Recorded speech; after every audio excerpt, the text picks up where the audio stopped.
Now, what does this mean? Why am I saying this?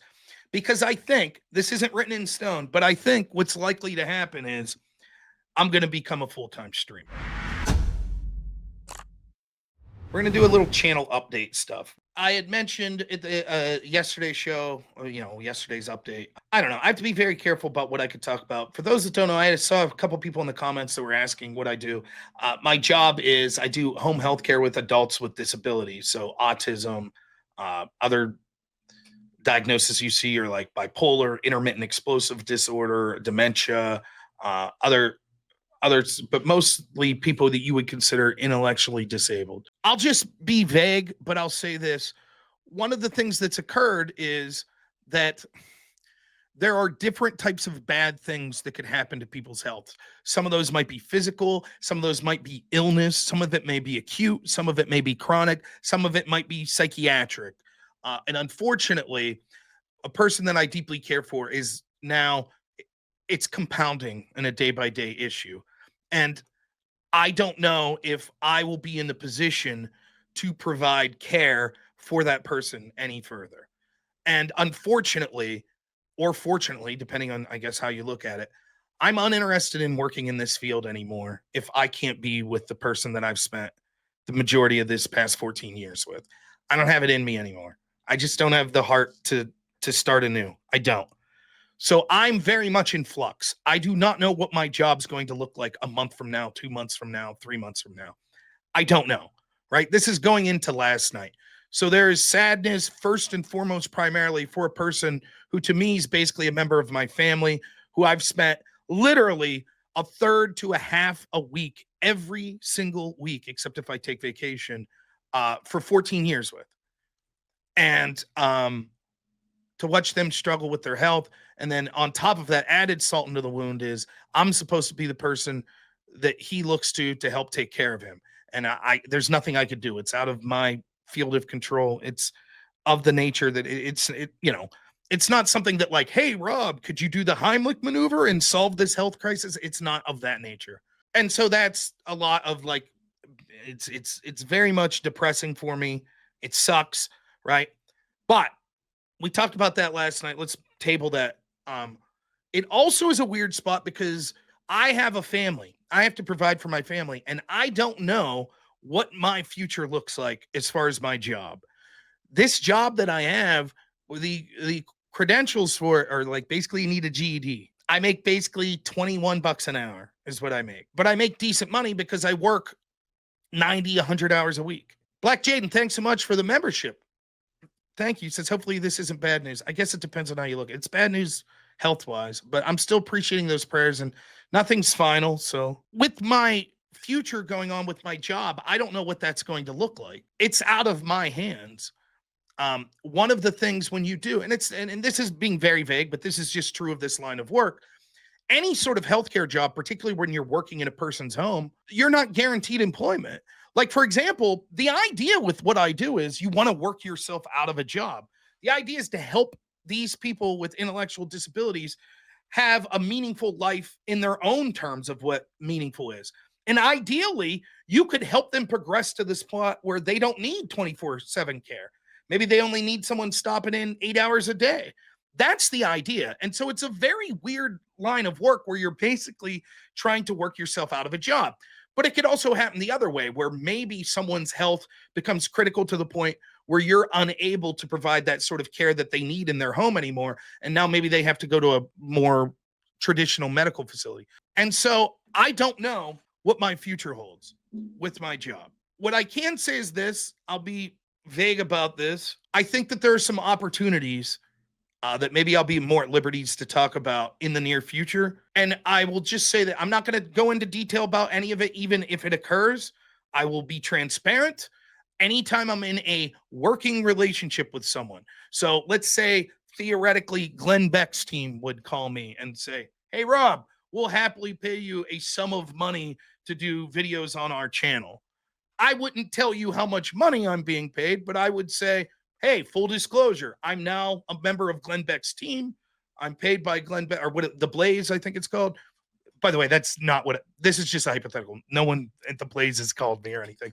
But that I think that, and I think that's fair for transparency, right? On one hand, it's no one's business what the exact contract that you sign with someone is, right? But on the other hand, I think in the interest of transparency, if you're listening to people talk politics, it's fair to know if they're getting paid by an organization or some to give their opinion. That was my opinion on progressive victory. I'll just say the only time I'll mention is there is a potential for me to maybe be working through with another group here soon. I'll give some details on it, but the only thing I would say financially about it is it's not gonna, no one's paying me to completely replace the income I would lose if I lose my job. I don't like to talk about finances a lot, but I would say that I probably clear about $85,000 a year because making 20 bucks, 21 bucks an hour because of the crazy hours I work.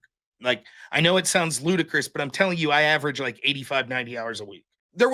There's a potential for some sort of supplemental income to be coming in. Now, what does this mean? Why am I saying this? Because I think this isn't written in stone, but I think what's likely to happen is I'm going to become a full-time streamer. I think that's what's going to happen. I think that um, at this point, the only thing keeping me in my current job is my love for this one individual that I support. And I think the writing's on the wall that it's more likely than not that I will be incapable of continuing that, and it's out of my hands. And I have to be willing to make a decision um to provide for my family. And I can't be in limbo for the next 7, 8 months. If I have an opportunity now where I could work with an organization and try to grow my channel at the same time. And I don't know that that opportunity would persist if I try to stick it out 6, 8, 12 months only to be told, hey, man, that's it. You can't work here anymore. By the way, they wouldn't say that. My company's not heartless. They would tell me that I have to work at another house, which I would be unwilling to do. As sad as this health situation is, everything in life, can have two sides. And if I'm trying to be an optimist, there is a door opening, I think. And I think that it's not the Daily Wire. Don't worry, it's not the Daily Wire. I think I'm not going to go into details, but I think that the group that I would work for, it's a group that you all would know. And I think that 99% of you would be like, that's awesome. The only ones that wouldn't would be people like HN and stuff. Anyways, we'll cross that bridge if it comes. Nothing's written in stone. But I think that I'm likely within the next couple months to be a full-time streamer. So that means that I will be not only putting content out more consistently, probably with exceptions. Obviously, life comes at you, and my kids' first t-ball practices tomorrow. There'll be t-ball games. There's vacations and things like that. But basically, it would be normally scheduled time doing shows 5 days a week. In addition to that, it'll give me more time to prepare.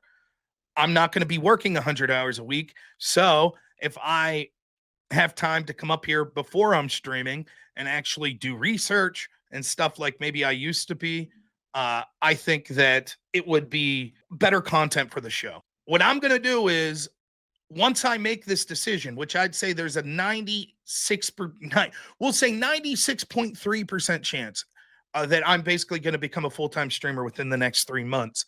And I'm going to, unfortunately, pull the plug probably on the job that I have now. My ability to continue that will be contingent on how much support I get from an audience. If I end up making where it's like, look, I'm only making $300-400 a month streaming, then I'm going to have to get another job.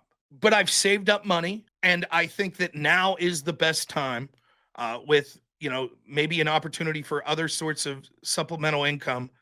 I think now's the key time where I could actually try this. And so I don't want anyone to ever donate to me to put themselves in hardship.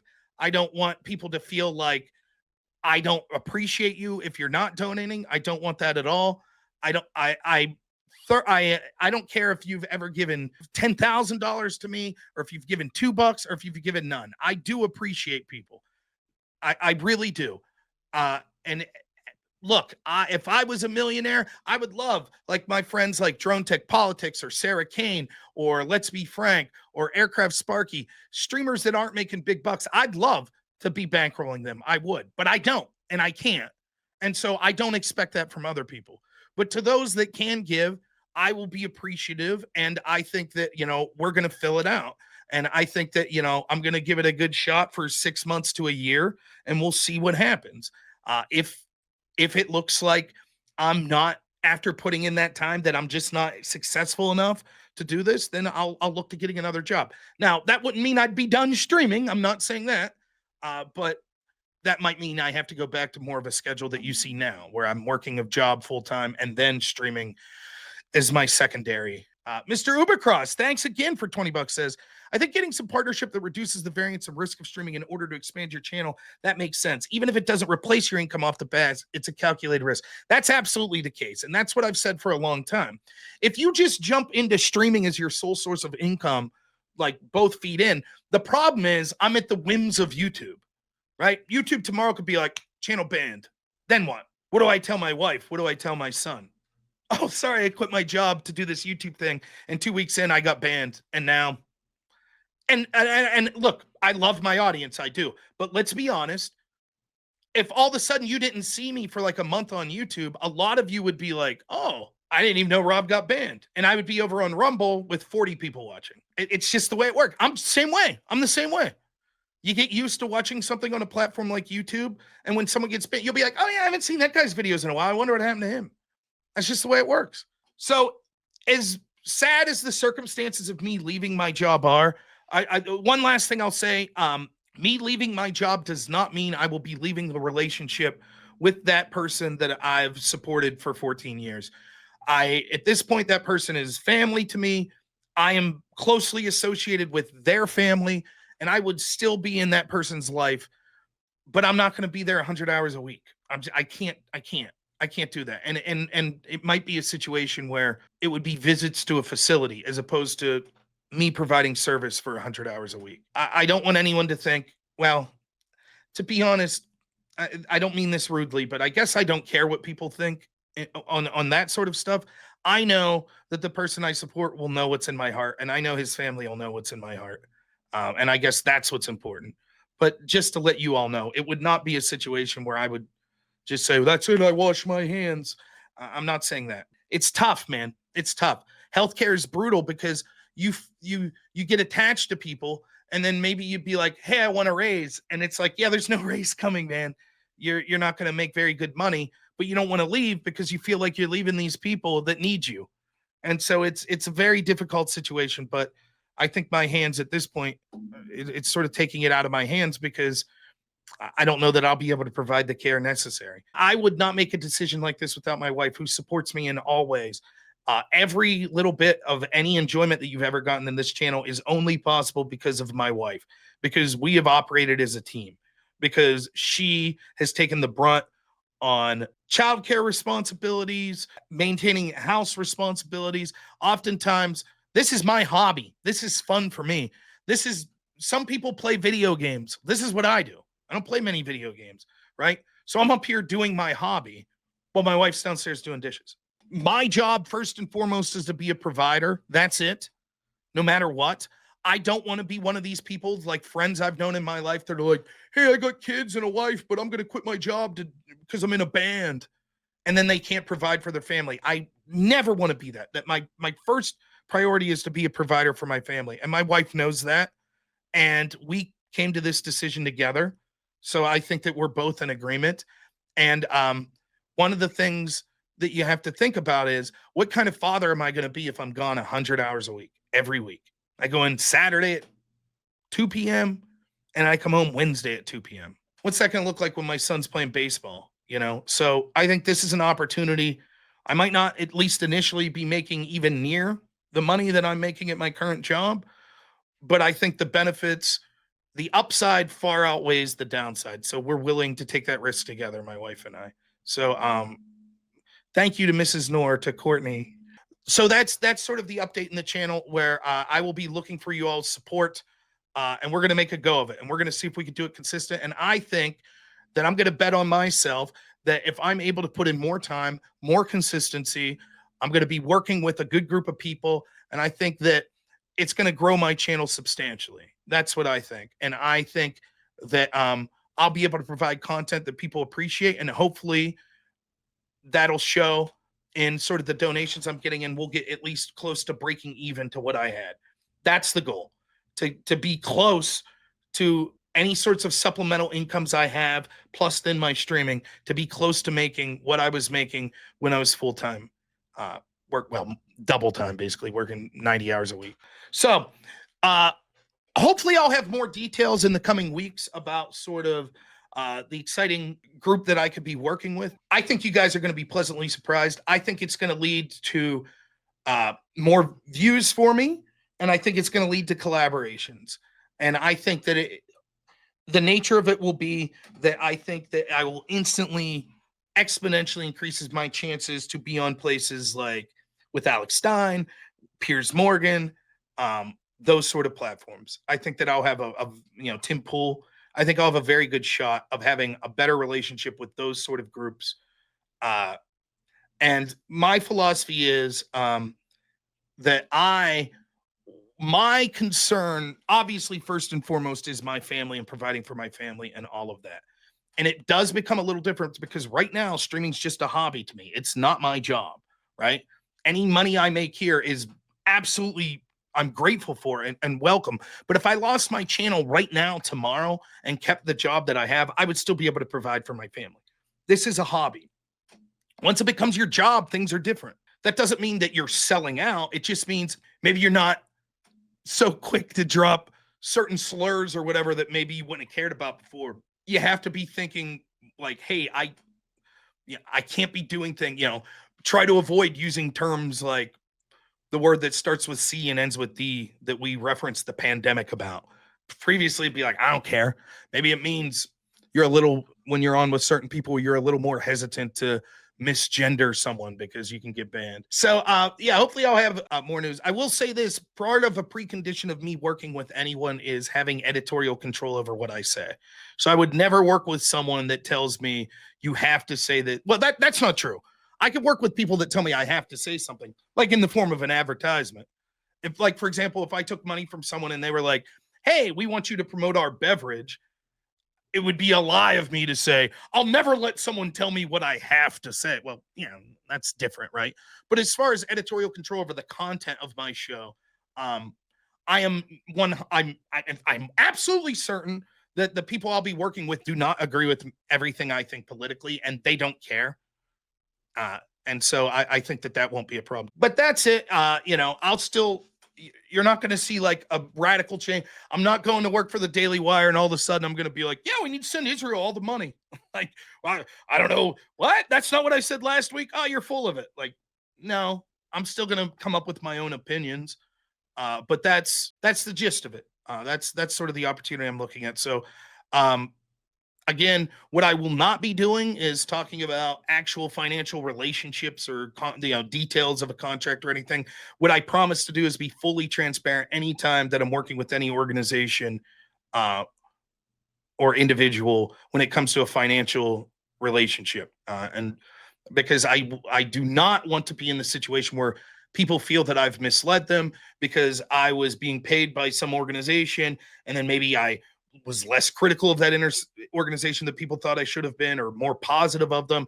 And then it turns out, oh, well, Rob was being paid by them for 2 years. I could honestly say that other than super chats and stuff, I've never been paid by anyone, with the exception of I did 2 ads. One was for a vape company or a CBD company, and one was for like a PC company. And in both, I made $0 on both of those, but I did do a couple ads for them.